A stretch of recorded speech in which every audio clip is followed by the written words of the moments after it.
Muy bien, Dios les bendiga. En esta oportunidad vamos a abordar algunos aspectos relacionados con la vida de Juan Hus, su pensamiento teológico y la relación que existe entre su pensamiento teológico y la Iglesia Adventista del Séptimo Día. Cabe destacar que mi grupo está conformado por el compañero Eliezer Nava y mi persona Julio Requena. Y en primer lugar debemos destacar que a lo largo de la Iglesia cristiana, su desarrollo y su posterior formación como la Iglesia Católica Apostólica Romana. Existieron altos y bajos en cuanto a su estructura organizacional, así como a sus principios y sus doctrinas. Y asimismo nunca faltaron quienes apostaron o quienes pues abogaron por la necesidad de una reforma dentro de la Iglesia. Y dentro de esta clase de personas podemos destacar a Juan Hus, quien llegaría a sostener algunos aspectos relacionados con la necesidad de que la Iglesia tuviese que enfrentar una reforma estructural desde su mismo liderazgo hasta sus creyentes. En primer lugar debemos destacar algunos aspectos relacionados con la biografía de Juan Hus. Juan Hus nace en Husinec, en la ciudad de Bohemia, en el año de 1369 después de Cristo. Posteriormente iniciaría su formación académica en la escuela de Praxedis en el año de 1385. De igual modo, obtendría su licenciatura en el 393 después de Cristo, y apenas 3 años más tarde, en el año 396, obtendría su doctorado en artes y a su vez comenzaría su carrera académica, ya no como estudiante, sino como profesor de la Universidad de Praga, quien se encargaría de cierta parte de la educación de los estudiantes que optarían por su licenciatura. Asimismo, recibió su ordenación sacerdotal en el año de 1400 después de Cristo y a su vez fue nombrado decano de la Facultad de Artes, fue nombrado decano de la Universidad de Praga y se le asignó un trabajo como predicador en la capilla de Belén en el año de 1402. Desde allí exactamente Hus presentaría la necesidad de que los creyentes pudiesen imitar el ejemplo de Cristo, viviendo una vida de fe y santidad, así como imitando el verdadero y genuino arrepentimiento. Denunciaría aspectos relacionados con el liderazgo y la reforma religiosa y doctrinal o también espiritual dentro de la Iglesia, con el propósito de que ésta pudiese cambiar y practicar una vida cristiana basada en el ejemplo de Cristo. Por su parte, su papel como reformador se destaca el hecho de que en el año de 1411 después de Cristo, este fuese excomulgado por sostener algunas prácticas y doctrinas sostenidas por el antes escritor John Wycliffe. Además, esto ocasionó que se prohibiesen sus enseñanzas en la ciudad de Praga, teniendo este que abandonar la ciudad en el año de 1412. Hus también realizó algunos aportes al escribir algunos artículos en cuanto a los principios cristianos y la vida religiosa en el año de 1413. Dentro de esos escritos podemos destacar ese famoso escrito que llevaba por título de Eclesia. En el año de 1414, pues, Juan Hus es arrestado y posteriormente en el año de 1415 es llevado al concilio de Constanza, donde después de ser interrogado y enjuiciado por herejía, es condenado a la hoguera. Mientras este era enjuiciado, se le pidió que pudiese defenderse y mirando pues la corrupción de tal sistema, decidió mantener en silencio y sostener su postura basada en la palabra de Dios. Asimismo, Juan Hus muere en la hoguera en el año de 1415, exactamente en el mes de julio, y cabe destacar que su atrevimiento se basó en poder predicar una iglesia pobre y más cercana al pueblo, una iglesia que pudiese imitar el ejemplo de Cristo, donde la autoridad pudiese semejarse a la vida de Jesús. Ahora estudiaremos algunos aspectos relacionados con el pensamiento teológico de Juan Hus y dentro de sus argumentos podemos destacar que la vida de Hus estuvo marcada por la búsqueda de la verdad. Así define el Radio Internacional de Praga la vida de Juan Hus como una vida de búsqueda de corazón a Dios y en búsqueda de su verdad. Asimismo, cabe destacar que Juan Hus negaba que el Papa fuese la cabeza de la Iglesia, sino Cristo. Demandaba una reforma moral e institucional de la Iglesia, exhortando a practicar el arrepentimiento genuino y de corazón y a vivir una vida de santidad siguiendo el ejemplo de Cristo.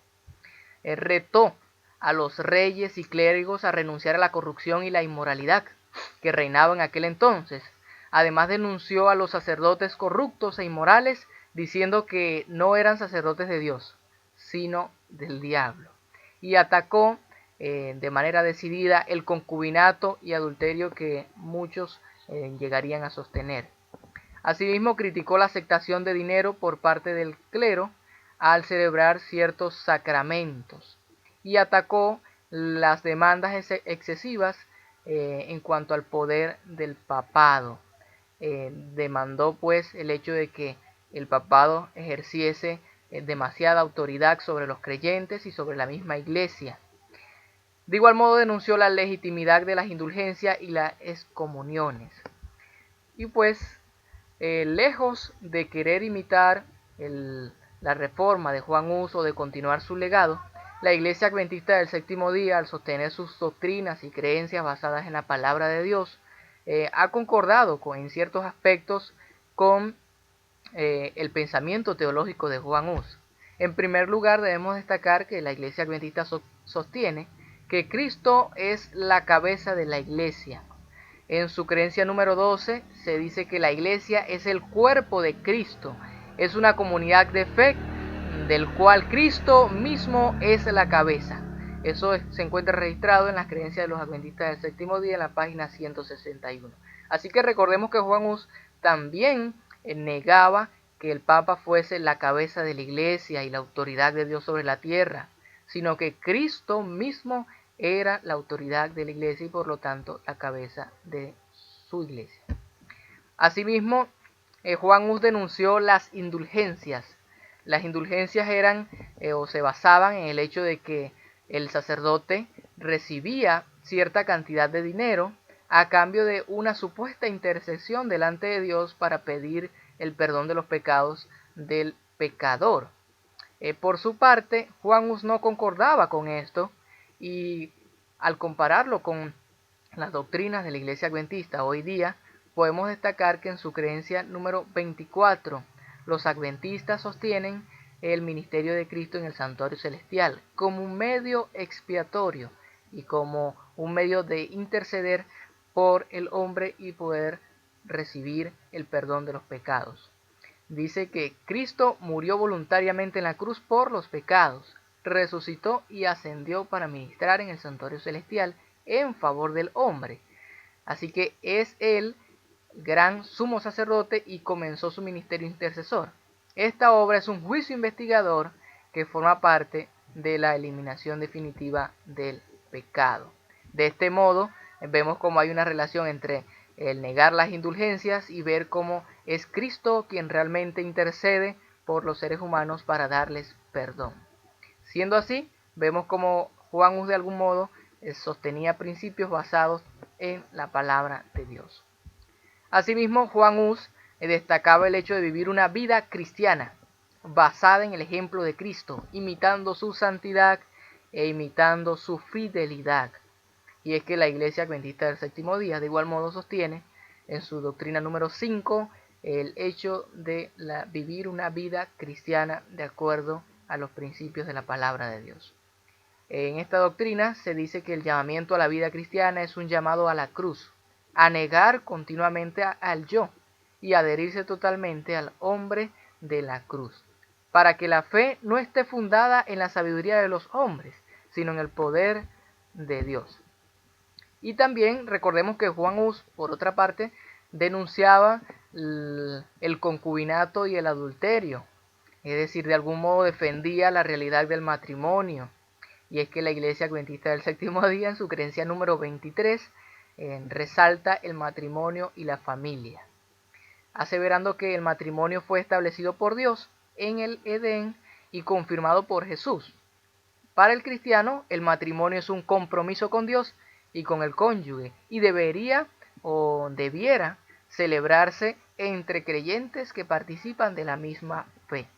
Esta misma postura, de algún modo, con otras características, pero subrayando la importancia del matrimonio, fue sostenida por Juan Hus en la Edad Media.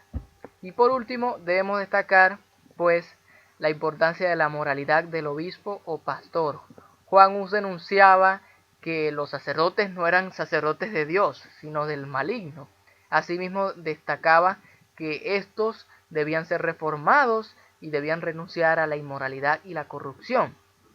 Precisamente en el capítulo número 1, referente al llamamiento de la guía de procedimientos para pastores de la Iglesia Adventista del Séptimo Día, se nos dice que los pastores necesitan tener cualidades como las siguientes: la fidelidad, pureza moral, integridad, liderazgo espiritual y inteligencia, entre otras cualidades. Así que cabe destacar el hecho de que aquí se mencione la pureza moral, integridad, fidelidad. Eran características también que Juan Hus demandaba del clero en sus días, ya que éste, como él sostenía, se había corrompido. Así que de este modo podemos ver la relación que existe entre el pensamiento teológico de Juan Hus y la Iglesia Adventista del Séptimo Día. Muchas gracias.